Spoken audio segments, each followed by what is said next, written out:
Es que yo creo que ahora hay un concepto, el que yo apoyo muchísimo, que es la neurociencia de la felicidad. Es decir, en los últimos años el cerebro y el organismo se ha investigado tanto que conocemos actitudes y hábitos que ayudan a que disfrutes más, a potenciar zonas de tu cerebro, a mejorar tu salud física. Y si entramos ya en materia, tenemos la inflamación, zonas cerebrales, corteza prefrontal, famoso cortisol, las relaciones humanas. Durante mucho tiempo hemos sabido que sentirnos queridos era bueno. Y todos sabíamos que te quieran. De hecho, decía Goethe, es más importante que te quieran que en sentirte fuerte. Porque en esta vida el sentirte amado es la herramienta más poderosa para envejecer de forma saludable. Cuando dos personas están hablando, los dos hemisferios derechos, Daniel Goleman lo llama el wifi neuronal, se conectan. Y en ese momento empieza a haber una sincronía de las ondas cerebrales. Por eso de repente incluso tú te mimetizas con la persona con la que esto me pasa en consulta, yo que lo conozco, que de repente cruzas las piernas de otro lado y el delante cruza la pierna de otro lado. Sonríe, la cara, porque te mimetizas por las neuronas espejo. Bueno, más de 1 millón de libros vendidos, el podcast más escuchado, el libro traducido a 20 idiomas en 40 países, llenas teatros. ¿Cómo se lleva esto de la fama? Bueno, la realidad es que vivo un poco ajena a la fama, pero yo creo que al haber tenido la suerte de nacer en una familia donde yo siempre he convivido con el éxito de mi padre. O sea, yo desde que era pequeña, mi padre iba a una conferencia, o sea, no existían las redes, pero en la televisión, en los periódicos, o sea, la gente le quería, la gente le paraba por la calle. Recuerdo una vez que le acompañé a un viaje a Argentina, yo era estudiante, había terminado la carrera, y yo iba con él y yo veía cómo la gente le trataba y le quería consultar sus temas psicológicos, que la gente que le aplaudía y tal. Y como él siempre lo ha vivido desde esa humildad tan característica, pues, no sé, es un tema vocacional. Eva, cuando me ha presentado, hay una cosa que es la clave de mi trabajo, que es mi consulta, es el ver a los pacientes. Yo dedico casi el 80% de mi tiempo a ver pacientes y eso te ayuda a estar muy cerca del alma humana y ves una persona que un día está arriba, un día está abajo. Entonces, vivir todo el día cerca del sufrimiento, intentando ayudar, te ayuda a tener los pies en la tierra y sabes que las cosas son temporales. Bueno, y de hecho la gente que lee tus libros y que asiste a tus charlas, lo que busca son pistas para ser más felices, ¿no? ¿Hay un manual de instrucciones para la vida? Bueno, nos encantaría que hubiera un manual de instrucciones. Lo que pasa es que yo creo que ahora hay un concepto, el que yo apoyo muchísimo, que es la neurociencia de la felicidad. Es decir, en los últimos años el cerebro y el organismo se ha investigado tanto que conocemos actitudes y hábitos que ayudan a que disfrutes más, a potenciar zonas de tu cerebro, a mejorar tu salud física. Y si entramos ya en materia, tenemos la inflamación, zonas cerebrales, corteza prefrontal, famoso cortisol, las relaciones humanas. Durante mucho tiempo hemos sabido que sentirnos queridos era bueno. Y todos sabíamos que te quieran. De hecho, decía Goethe, es más importante que te quieran que en sentirte fuerte. Porque en esta vida el sentirte amado es la herramienta más poderosa para envejecer de forma saludable. Pero hoy en día sabemos por qué. Es decir, hoy en día conocemos la razón por la cual las relaciones nos sanan. Entonces, en esa neurociencia de la felicidad vamos aprendiendo cada día conceptos nuevos. Y eso nos ayuda a conectar de forma más sana con la realidad que estamos viviendo. Oye, en ese camino que dibujas, decían que después de la pandemia todos seríamos mejores, que habíamos aprendido, que la vida cambiaría, que seríamos otras personas. Y sin embargo, hay más tensión, hay más irritación en la sociedad, los extremismos crecen. Danos unos titulares de lo que está pasando. Bueno, yo creo que todos los que estamos aquí notamos que desde la pandemia hemos cambiado. Nos cuesta más concentrarnos, estamos a veces más irritables, a veces tenemos momentos de miedo. Incluso alguno que nunca haya tenido ansiedad, que es esa sensación de miedo, de tensión interior, de incertidumbre, lo ha podido notar. Entonces, yo os daría tres diagnósticos psicológicos y si quieres luego, Ramón, entramos en cada uno de ellos. El primero es que vivimos intoxicados de cortisol.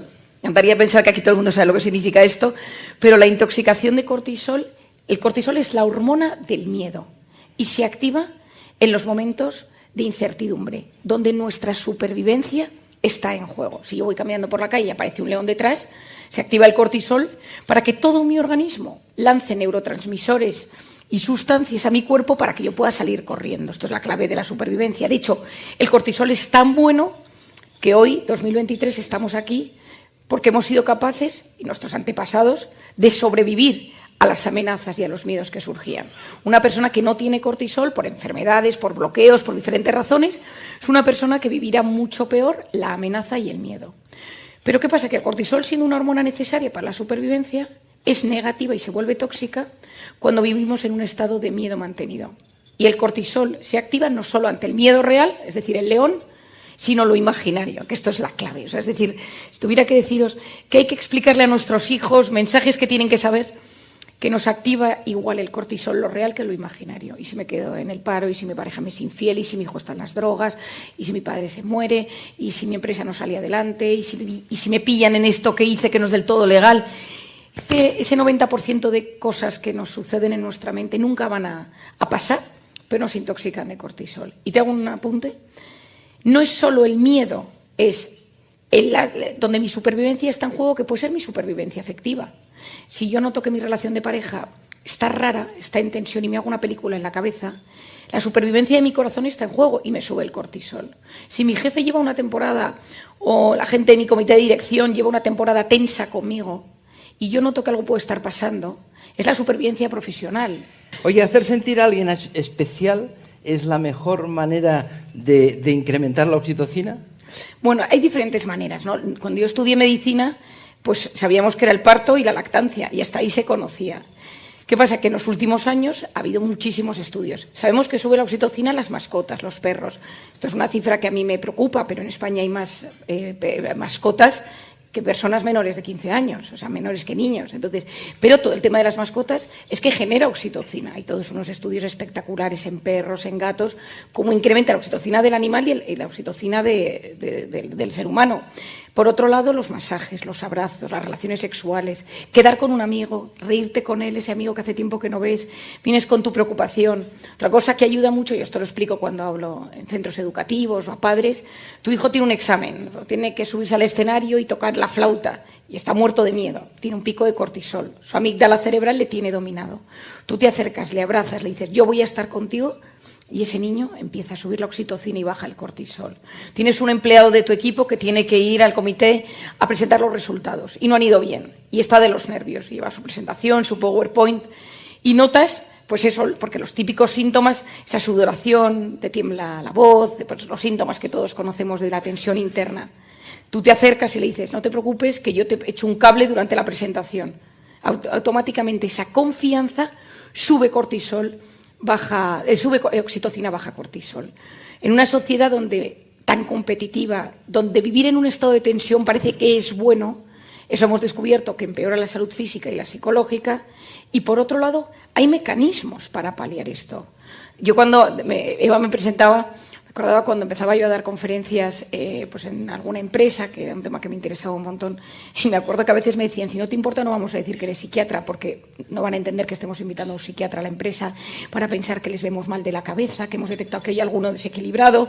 Entonces, si te parece, no decimos que eres psiquiatra, decimos simplemente que eres médico, especialista en temas neurológicos. Digo, no, que hay que ser valientes, que es que la salud mental es el futuro.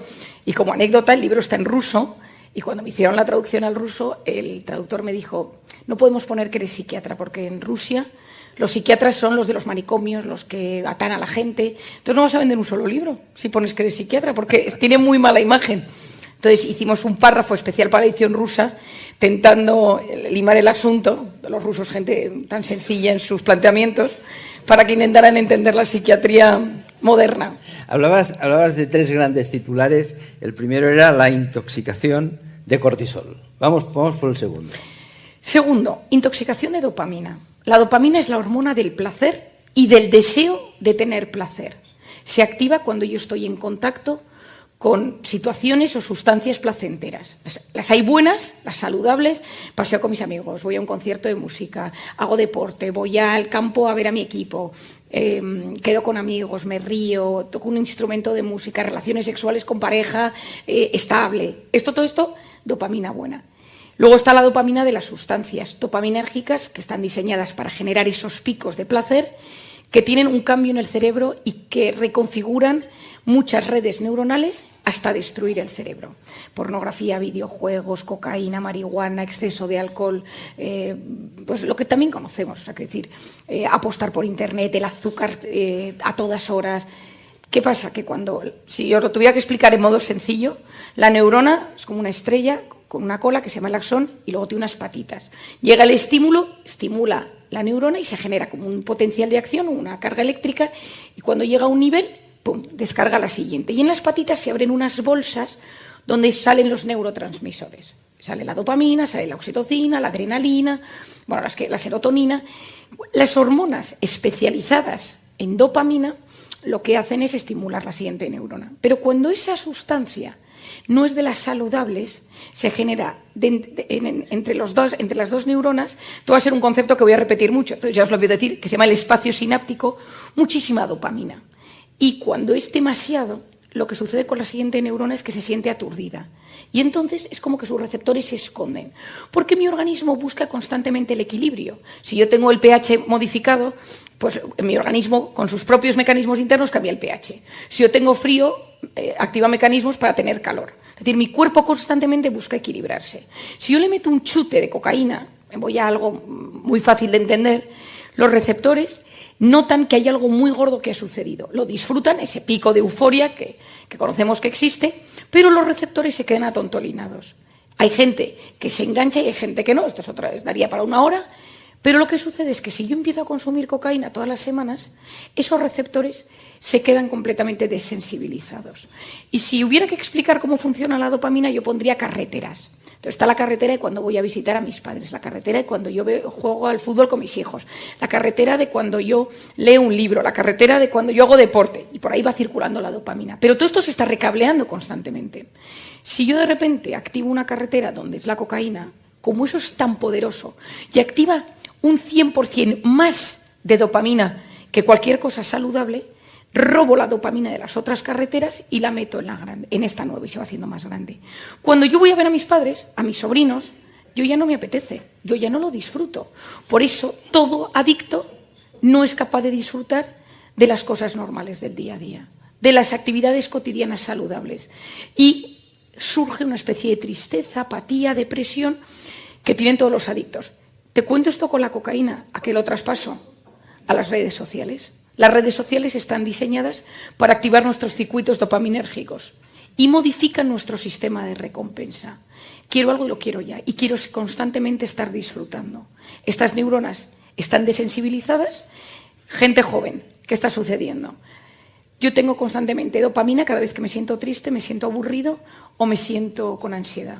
¿Qué le estoy explicando a mi cerebro? Que el cerebro funciona con un mecanismo que se denomina use it or lose it, o lo usas o lo pierdes. Si yo a mi cerebro le digo, cada vez que estás aburrido, no te preocupes porque tienes la pantalla, tienes Tinder, pornografía, videojuegos, TikTok, Instagram, YouTube, el cerebro recuerda lo que te calmó. Esto es uno de los conceptos más importantes que tenemos que entender con la dopamina. Si mi cerebro recuerda que yo cada vez que salgo de trabajar me tomo una copita de vino debajo de mi trabajo, con unas aceitunas y unos canapés que me pone el camarero que me conoce, ese momento dopaminérgico está presente en mi cabeza a lo largo del día. No solo se genera dopamina cuando bajo, sino a lo largo del día que pienso, pero tengo mi vinito de esta tarde. Y me engancho a ello. Los jóvenes se han enganchado a lo que les calma. TikTok, pantalla, y constantemente viven enredados en esto. Seguramente esto que estás diciendo tiene que ver también con la falta de tolerancia con la frustración, con esa búsqueda de éxito permanente, con ese negar la existencia del fracaso, ¿no? Tu padre, Enrique Rojas, tiene una frase que tú recoges en el primero de tus libros, donde dice que el fracaso enseña lo que el éxito oculta. En España posiblemente no perdonamos ni el éxito ni el fracaso, ¿no?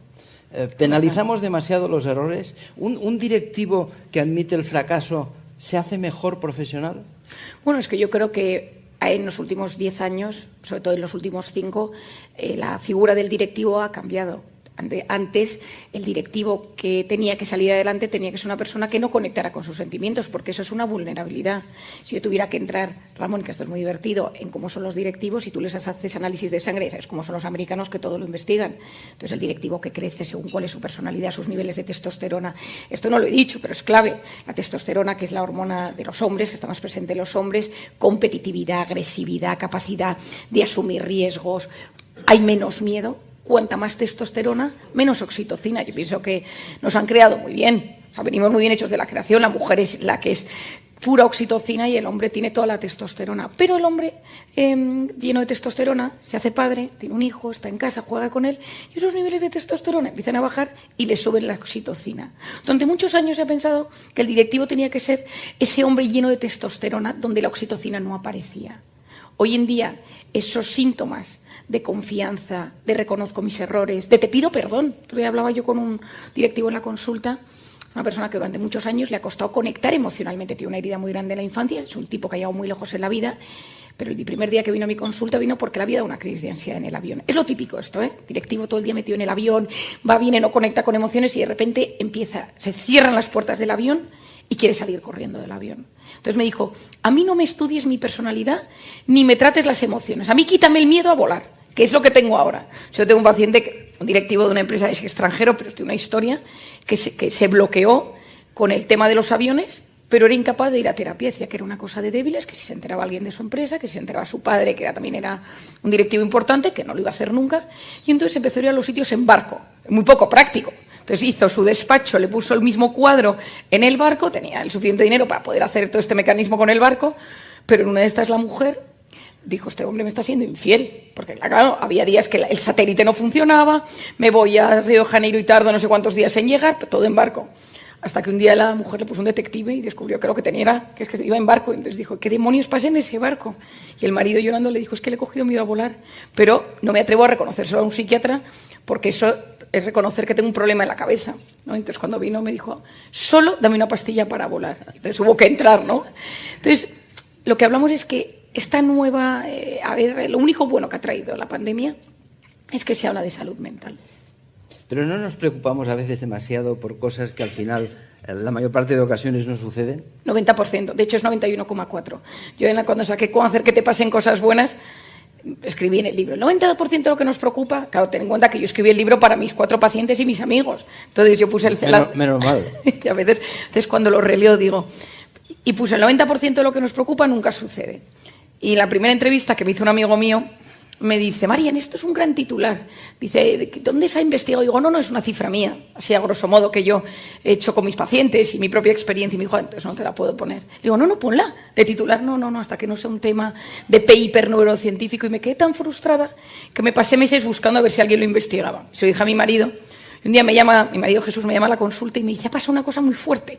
La revista Nature ha publicado un artículo que pone que el 91,4% de lo que nos preocupa, entonces ya desde entonces lo digo con mucha tranquilidad. 91,4%.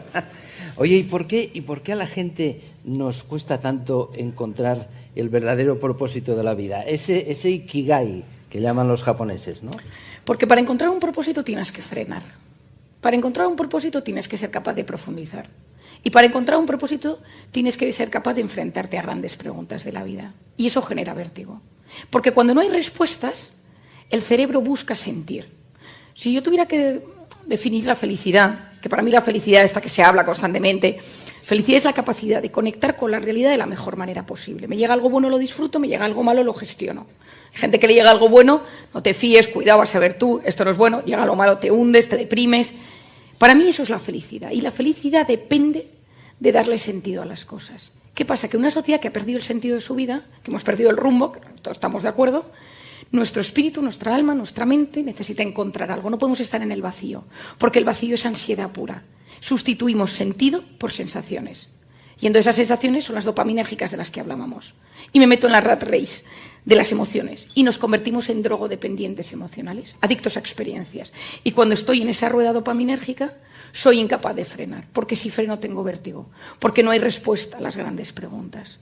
Por eso cuesta encontrar el ikigai. Para poder encontrar el ikigai, tú tienes que ser capaz de enfrentarte a tus pensamientos, soltar el móvil y dejarlo en un sitio bastante lejos y empezar a preguntarte, ¿qué hago yo aquí? ¿Por qué me levanto cada mañana? Y vuelvo a las cifras, esta tampoco está científicamente demostrado, pero el 80-90% de la gente no sabe por qué se levanta cada mañana. Y Víctor Frank, que es un clásico, pero que siempre es bueno citarle, el campo de concentración en Auschwitz, Víctor Frank tenía ya su teoría de la logoterapia. Yo a veces me pongo en su piel, me imagino yo con mis teorías del cortisol y la oxitocina metido dentro del campo de concentración y analizando pues a los de las SS, y él está en el campo de concentración, con todo su pensamiento de la logoterapia, que es la terapia del logos, la terapia del sentido. Y entonces él tenía lo único que lleva cuando le arrestan son todos sus apuntes de todas sus teorías, y ahora psiquiatra viene, es de origen judío, y se las quitan y se las queman. Y entonces va todos los días a trabajar a menos 10 grados, con los zapatos rotos, sin calcetines, el de las SS que le pega gritos, el que es, yo pienso en mi padre, un filósofo teórico metido ahí, pues este pobre ahí sufriendo, y le va preguntando al de las SS, ¿eres feliz? ¿Cuál es el sentido de tu vida? Claro, de las SS no entiende nada. Dices que soy psiquiatra y al menos quiero aprovechar un poco el tiempo y aprender qué siente un hombre como tú que maltrata a la gente. Y entonces empieza a realizarse una conexión con el de las SS donde él busca el sentido de la vida del de las SS. Pero para él sobrevivir, cuando está trabajando a menos 10 grados, con los pies ensangrentados, se imagina a sí mismo en un escenario en Viena, pasada la Segunda Guerra Mundial, explicando cómo lo ha superado desde la logoterapia. Y él explica que como él tenía un sentido, él sobrevive. Y él analiza a todos los que están no me acuerdo cómo se llamaban, en sus barracones, y ve que hay gente que llega saludable, físicamente fuerte, y se muere a la semana. Y hay gente súper débil que sobrevive. Y les va preguntando. Y los que sobreviven son los que tienen un sentido de vida. Los que tienen algo por lo que luchar. Y los que no sobreviven son los que han tirado la toalla. Pero hablas de frenar en un mundo que vive acelerado. Claro, es que no digo que sea fácil, ¿eh? No, pero mira, hace poco un directivo me decía, dice, hay mucha gente que tiene prisa, pero en realidad hay pocas cosas urgentes. Me gusta la frase, la verdad, se la voy a coger. Vivimos acelerados, queremos saberlo todo, de todo, en el mismo instante. ¿Qué hacemos para salir de la espiral de las prisas? Bueno, eso los americanos le han puesto un nombre que es el FOMO, el Fear of Missing Out, que es el miedo de perderte las cosas, que yo lo he transformado en el YOMO, en el Joy of Missing Out, en la alegría de perderme las cosas, ¿no? Es decir, el momento que tú te das cuenta de todo lo que hay y sueltas. Para eso lo primero es que tienes que ser consciente de que estás metido en la rueda. Es decir, ¿cuál es mi rueda y cuál es mi hiperactivismo? ¿Dónde está por qué no puedo frenar? ¿Porque me da miedo? ¿Porque tengo mucho que hacer? ¿Porque me meto yo tareas que hacer? ¿Porque me gusta estar en todas partes? O sea, es enfrentarte a ti mismo, es enfrentarte a tus debilidades. Porque no es bueno el hiperactivismo. El ser humano, bioquímicamente, no está diseñado para vivir constantemente en actividad y en alerta. Estamos diseñados para entrar en el modo simpático, se llama sistema nervioso simpático, alerta, pensar, trabajar, luchar, resolver. Y luego en el parasimpático, que es donde mi sistema inmune se repara, donde se recablean las conexiones neuronales. Te voy a dar un ejemplo súper sencillo. Cuando tú te metes en la cama por la noche, antes se pensaba, hace muchos años, que el sueño era un momento de inactividad del cerebro. Ahora sí sabe que por la noche haces casi más que durante el día. Pero bueno, esto es una cosa larga de explicar. Pero se ha descubierto que hay un momento de la noche donde se produce como una compresión de las neuronas cuando duermes bien, relajado. Y en esa compresión, el líquido, que es como un líquido linfático del cerebro, saca las toxinas. Pero para eso tienes que dormir, para eso tienes que descansar. Y pasa en la última parte del sueño. Se ha visto que cuando tú paras, tú reflexionas, tú contemplas, tú rezas, tú meditas, tu cerebro en ese momento se va sanando. Y mejoras la corteza prefrontal, tercer diagnóstico que entraremos ahora, bajas los niveles de cortisol, bajas la inflamación. Por lo tanto, sabemos que es bueno para la salud. De hecho, dice Valentín Fuster que la mejor manera de parar es el infarto. Él lo dice. Es que la gente que hay el infarto, digo, ya está, ahora va a empezar a parar, ¿no? Pero dice, hasta que no le llegue el infarto, dice, yo aguanto. Es que la gente me dice, no, que manía, que yo aguanto. Entonces la gente no quiere frenar. Bueno, estamos intoxicados de cortisol, estamos intoxicados de dopamina, pero el diagnóstico tenía una tercera pata. Una tercera pata, también importantísima. Me encantaría que estas tres se quedaran en vuestra cabeza. La tercera es que existe una crisis profunda de la atención. Entonces, vamos a explicar brevemente la atención. La atención es nuestra capacidad de enfocarnos, de decidir dónde queremos que nuestras herramientas cognitivas estén enterándose de las cosas. Eso es la atención. Y prestar atención es desatender de esos otros estímulos. O sea, si uno me está prestando atención, tiene que desatender del móvil que le ha llegado, de la conversación que puede tener con el de al lado. Tú prestas atención cuando desatiendes de otros temas. Hay un gran psicólogo americano de 1890 que fue el que empezó a estudiar la atención, William James, que lo habla desde un punto de vista filosófico. La atención está en la corteza prefrontal. Corteza prefrontal, zona que se encarga de prestar atención, de concentrarme, de resolver problemas, de planificar. La sede de la fuerza de voluntad. la que me ayuda a frenar y empatizar contigo. Eso es corteza prefrontal. Cuando un bebé nace, su corteza prefrontal es profundamente inmadura. ¿Con qué se estimula la corteza prefrontal de un bebé? Con 3 cosas: luz, sonido y movimiento. Tienes al bebé en la maquita, en la cunita, oye que la puerta se abre, gira la cabeza, se enciende la luz, gira la cabeza, una música, una voz. Ahí se activa su corteza prefrontal. Pero ¿qué quieres tú de la corteza prefrontal de ese niño a medida que se va haciendo mayor? Que también preste atención a un objeto inmóvil, pueda ver un cuadro en un museo, pueda escuchar a un profesor, pueda comer tranquilamente y saborear lo que tiene delante. Para eso, esa corteza prefrontal tiene que ir madurando de forma adecuada. Si tú a ese niño le das una pantalla desde que es pequeño, porque se cae en el restaurante, para que coma tranquilamente y no te moleste, porque está aburrido y tú tienes que trabajar y necesitas que esté callado y que no te moleste porque estás en una sesión por Zoom, ¿qué es la pantalla? La pantalla es luz, sonido y movimiento. Y el cerebro, como os decía antes, funciona con ese mecanismo use it or lose it, o lo usas o lo pierdes. Ese cerebro, esa corteza prefrontal, no madurará de la forma adecuada. Y al no madurar de la forma adecuada, a medida que se va haciendo mayor, tiene problemas de atención y de concentración. ¿Qué es el TDAH? El trastorno por déficit de atención e hiperactividad. No presto atención y no gestiono mis impulsos. Y tú empiezas a medicar a todos esos niños con concertas, metilfenidatos, pero solo el 10% lo tienen neurobioquímicamente hablando. Y, perdona que esto es importantísimo, que te lo quiero decir. ¿Qué pasa en los adultos? Se ha demostrado, y esto hay un estudio brutal publicado el año pasado, que la hiperestimulación, es decir, constantemente conectado, constantemente en una cosa y otra, bloquea la corteza prefrontal a 2 niveles. 1, te impide resolver tareas complejas, te impide profundizar, y el otro es que te polariza. Tu cerebro necesita constantemente cosas extremas, sentir cosas extremas. Y con esto diagnosticamos a la población. No profundizamos, necesitamos cosas cada vez más superficiales y lo que queremos es cosas extremistas. Cuando pasó el Brexit y Donald Trump ganó las elecciones, hubo una medio acusación a Facebook de que había influido en los resultados y que había manipulado. Facebook, de forma interna, completamente a escondidas, realizó un informe, una especie de auditoría interna, que no sacaron a ningún lado. Pero el Wall Street Journal encontró y la publicó en la portada de un periódico en el año 2020. Y el vicepresidente de Facebook reconocía, sí que hemos notado que por cómo nosotros hemos usado los algoritmos, hemos polarizado a la sociedad. El 64% de la gente que pertenece a grupos extremistas de Facebook llegan por los algoritmos de Facebook manipulados. Es decir, hemos polarizado a la sociedad. Y esto lo vemos, bueno, que os voy a contar, se ve cada vez que abres los periódicos, los países, España. No, nos has convencido. Os he convencido. Sí, pero no hay una doble moral en todo esto. O sea, no hay demasiados padres que están diciéndole no a las pantallas de sus hijos mientras tienen el móvil en la mano. Es decir, en el fondo, lo que ocurre no es que hemos de teclear menos y hablar más. Estamos cambiando la vida por la televida.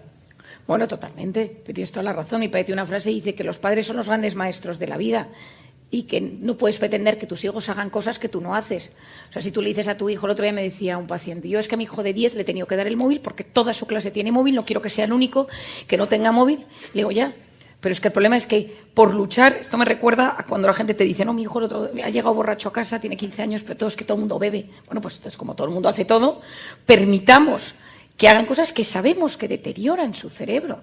Si Steve Jobs no le dejaba el iPad a sus hijos, si el fundador de Twitter acabó en una clínica de desintoxicación, si los grandes directivos de Silicon Valley contratan a nannies, donde firman un contrato para cuidar a sus hijos, donde pone que nunca pueden tener el móvil delante de los niños, y si ven a la nanny con el móvil, sea en un parque que alguien lo ve y le hace una foto a la nanny mientras está cuidando al niño que está en el columpio, se la echa.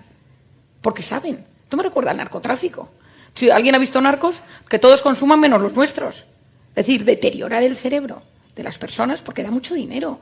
Y tú necesitas un comité ético. Pero claro, esto es un optimismo cruel, porque es muy difícil gestionarlo tú solo. Porque todo te lleva a ello. Entonces hay que tener mucha conciencia para que tú, con lo que está sucediendo, digas, bueno, yo, con mi vida, con mi educación, con mi empresa, con mis empleados, lo voy a hacer lo mejor que pueda, a pesar de que pues, las circunstancias, la presión es muy, muy fuerte.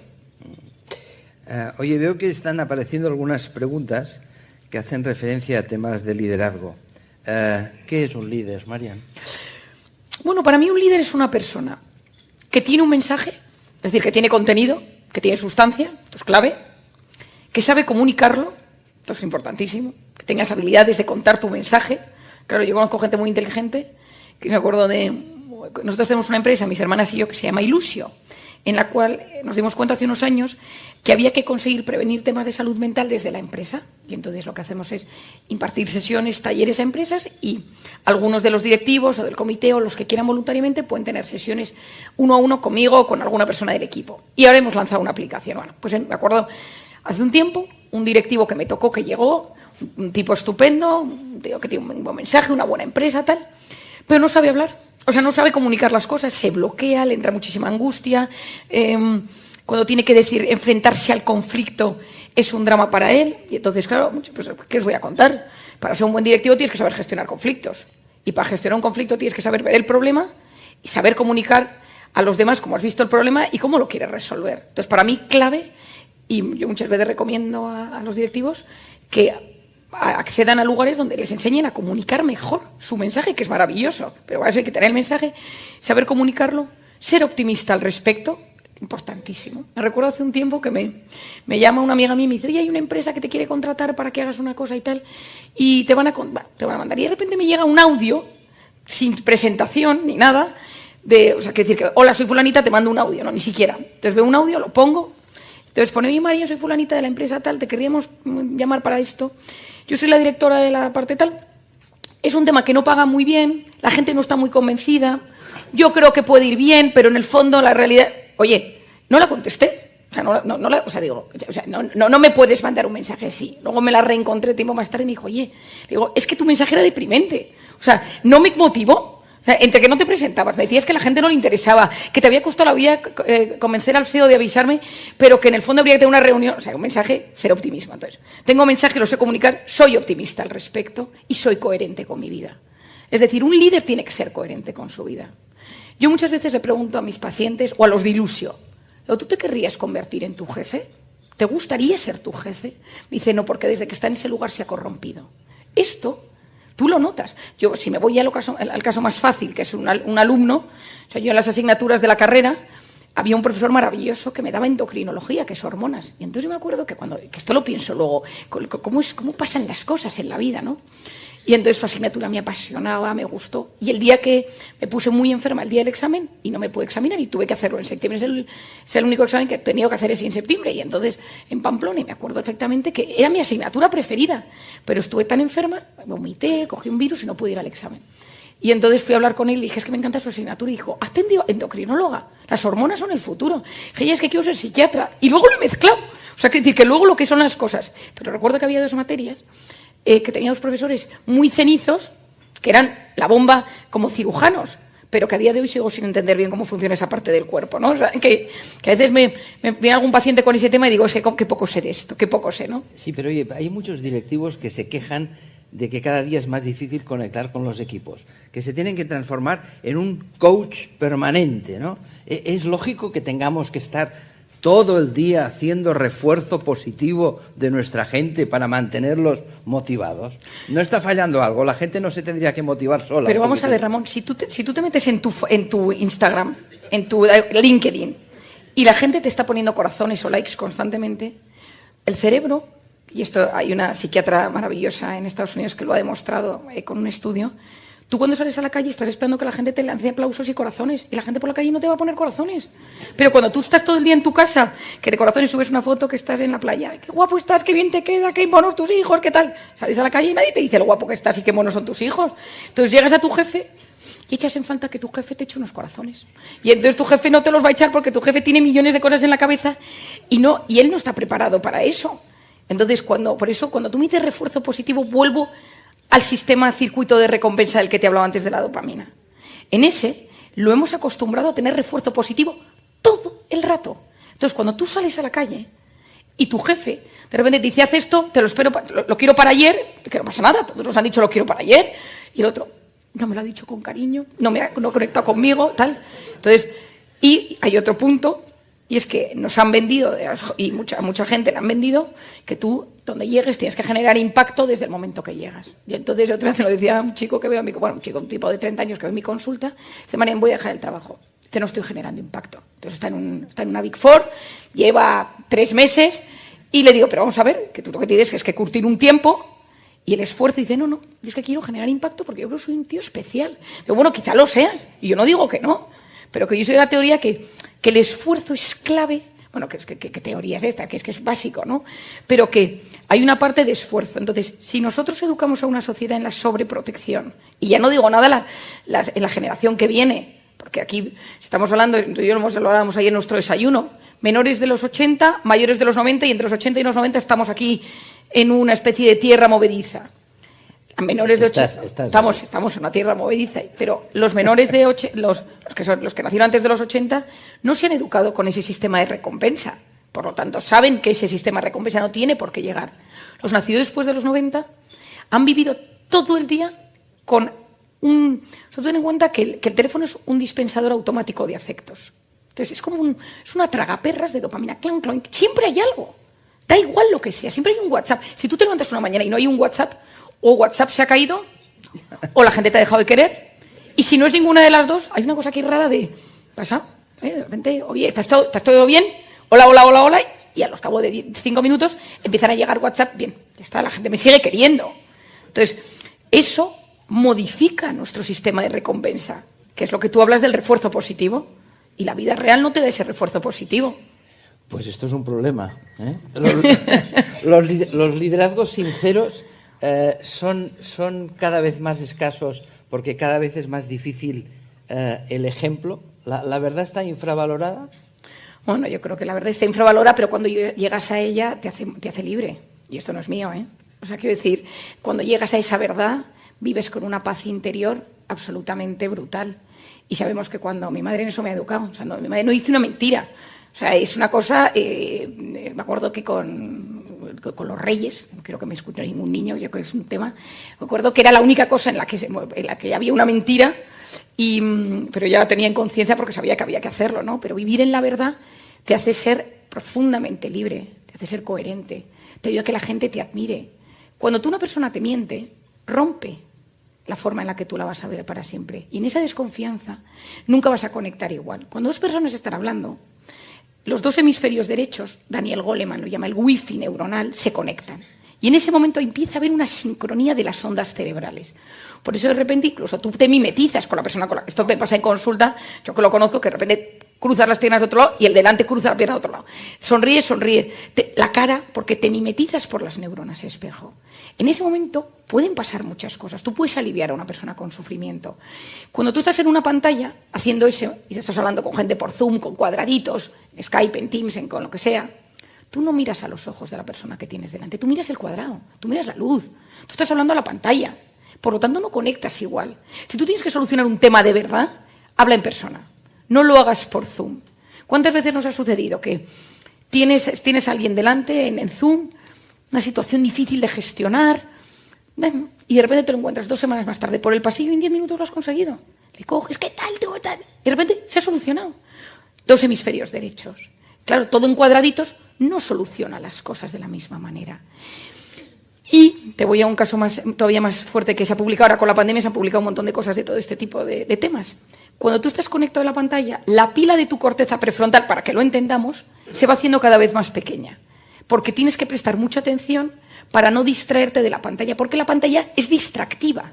O sea, todos hemos notado que llevas un rato conectado por la pantalla y de repente, a mí me pasa, ¿no? Tengo que hacer la compra, todos nos ha pasado. Tú puedes estar conmigo así 1 hora y no te has ido. Y te has quedado conectado, cuando dicen que la atención dura 17 minutos. Pero si tú estás escuchando esto desde tu casa, en el ordenador, no lo vas a prestar atención igual, porque la pantalla genera distracción. Mientras estás en la pantalla, como necesitas mantener atención, corteza prefrontal se va gastando, pero la corteza prefrontal también es la que resuelve el problema que tienes delante. Y te queda menos pila para resolver, y eres menos creativo. ¿A qué voy? Que las pantallas nos hacen ser menos creativos. Por lo tanto, si queremos a veces que en nuestra empresa las cosas funcionen mejor, que haya cosas que sean reales, no virtuales. Que haya reuniones que sean presenciales. Mucha más creatividad. O sea, claro, luego esto para explicárselo a vuestros equipos, ¿no? Es que es el hemisferio del wifi, de la neurona espejo, de la oxitocina. Pero bueno, lo importante es que os haya quedado claro que hay que hacerlo. Sí, hemos llegado a las pantallas, pero estábamos hablando de la verdad.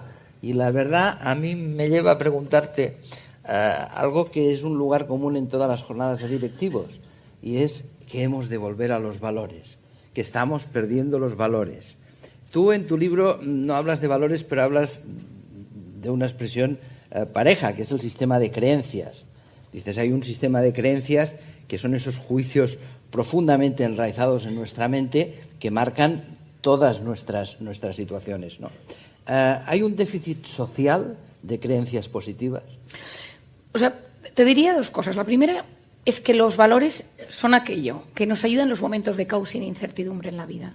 Tener unos valores firmes cuando todo se está desmoronando, y a lo largo del día muchas veces las cosas empiezan a desmoronar, tener unos valores claros te ayuda a no perder la calma.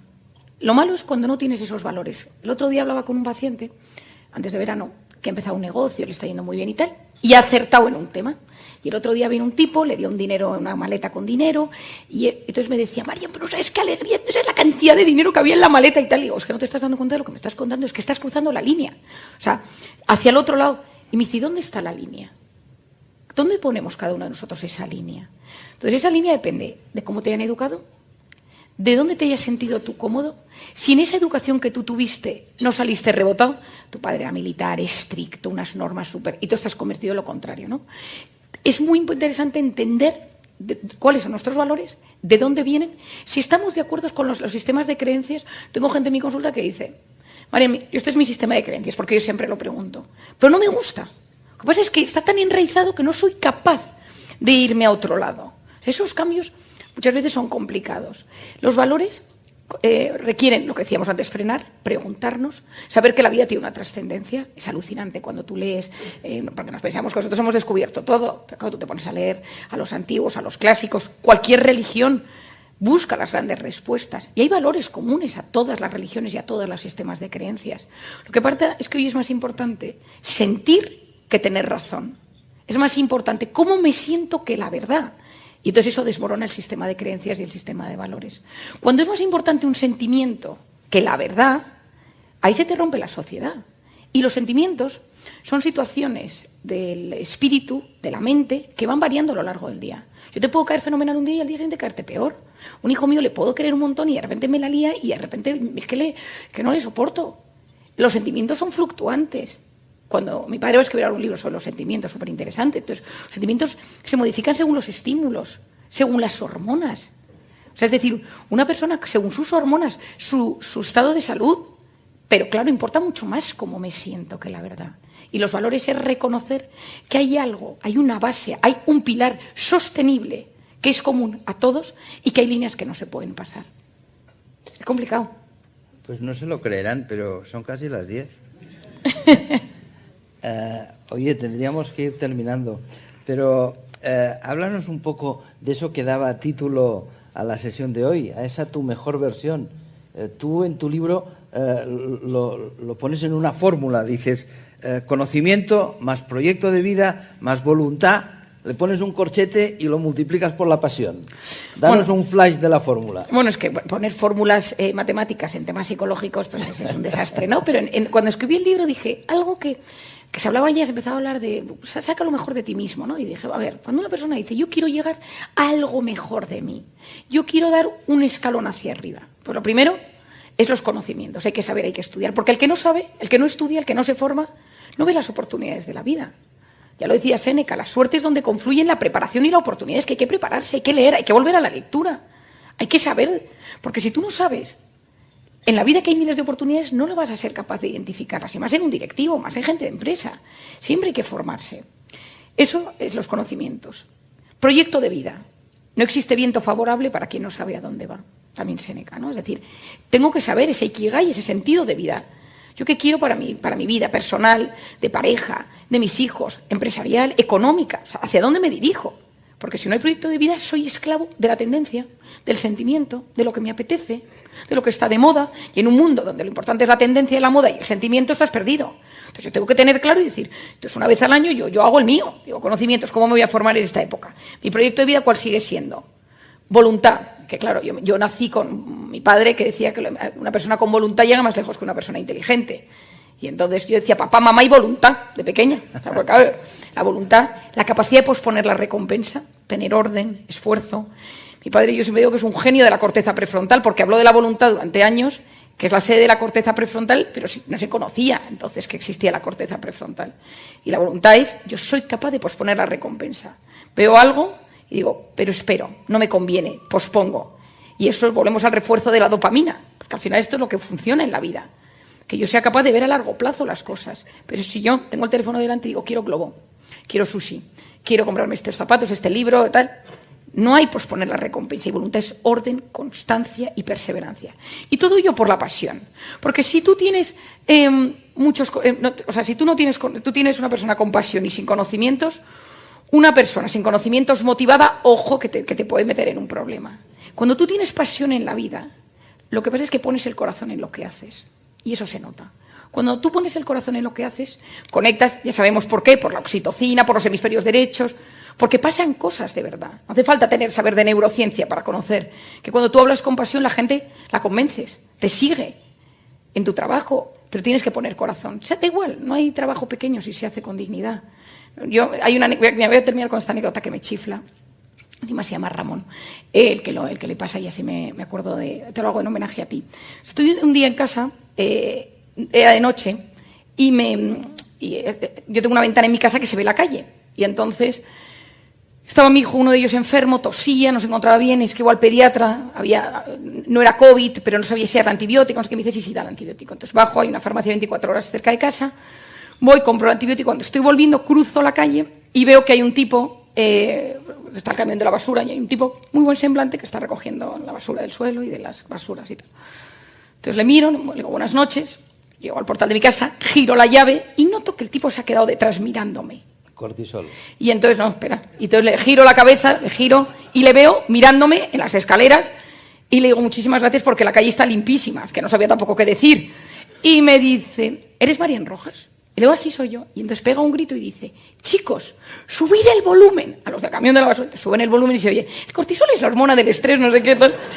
Y entonces bajo las escaleras, me quedo mirando y le digo, pero bueno, ¿y usted? ¿Y esto qué es? Claro, yo, impactante la historia, y me dice, pues yo tenía un trabajo de administrativo en una empresa, quebró en la pandemia, mi mujer tiene asma persistente por COVID, tengo 2 niños, y hace unos meses dije, tengo que coger un trabajo ya, el que sea, porque tengo un amigo mío que está montando una startup, pero hasta que sea capaz de llegar, y encontré este trabajo, las condiciones no son malas, pero dije, como dice Marian, hay que darle sentido a esto. Y como la gente que trabaja en estos puestos tiene poca formación y más psicológica, yo les voy a enseñar. Entonces yo les enseño, les hablo de economía, les hablo de tal. Un tío estupendo, Ramón se llama. Me abrazo a Ramón y mi hijo, que está esperando, mirando por la ventana, grita, papá, que mamá está abrazada al basurero. Y mi marido, que me conoce, que vamos a contar, dice, no te preocupes, que puede haber pasado cualquier cosa, ¿no? Bueno, pues este Ramón es un poco el ejemplo, ¿no? Es un tío que se reconstruye, que busca el sentido de vida, que lucha, que bueno, es un tío vitamina total, ¿no? Me encanta este Ramón. ¿Y le abrazaste 7 segundos? 8, un poco más, es que estaba muy emocionado, un pelín más te diré, incluso se me fue un pelín de las manos. Oye, si antes de marcharte te doy la lámpara de Aladino y te pido 3 deseos, ¿qué me dices? Pues que sigamos pudiendo hablar de forma así de libre del tema de la mente, de las emociones, del cerebro, de todos estos temas tan interesantes durante muchos años. Es decir, que esto que se ha abierto como puerta, que estaba tan cerrado, siga. Lo segundo es que consiga, yo te digo deseos así a largo plazo, ¿eh? Lo segundo es que yo a nivel personal siga teniendo siempre los pies muy en la tierra, como los tengo, porque noto que, bueno, te pasan cosas en la vida y que puedas seguir manteniendo los pies en la tierra. Y lo tercero, si pudiera pedir un deseo mágico, que todo el mundo, todos los días, dedicara un tiempo a meditar, a parar, a frenar, a contemplar o a rezar. Estos serían mis 3 deseos. En el colegio sacabas muy buenas notas, pero decían que eras muy charlatana. Bueno, es que no callaba. No callaba todo el día hablando con él. Me ponían, porque yo estudié en un colegio francés, ponían bavard, que significa charlatana, o très bavard, que significa muy charlatana. Y cuando ponían solo bavard, sin el mucho, mi madre decía, bueno, hemos mejorado. O sea, es decir... Oye, pues no calles nunca y sigue poniendo palabras a lo que pensamos. Muchísimas Muchas gracias, Mariana. Gracias, Ramón. Gracias, muchísimas gracias.